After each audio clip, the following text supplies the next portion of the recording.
Hello everyone, আশা করি সবাই ভালো আছেন। আজকে আমি আপনাদেরকে দেখাবো মেকানিক্যাল, আইপিই এবং ত্রিপলি ইঞ্জিনিয়ারিংয়ের বিশেষ একটি কোর্স থার্মোডাইনামিক। থার্মোডাইনামিক ল্যাবে যে মেশিনারি এবং যন্ত্রগুলো ইউজ করা হয় বা ব্যবহার করা হয় সেগুলোই এখন আমি আপনাদেরকে দেখাবো। সবাই দেখতে থাকুন।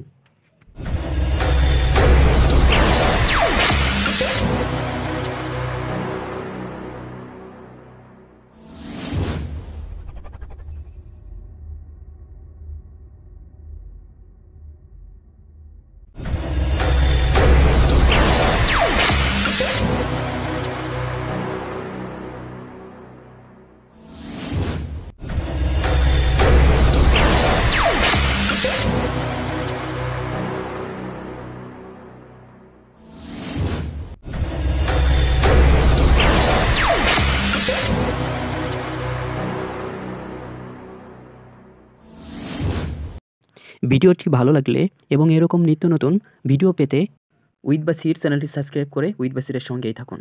ধন্যবাদ।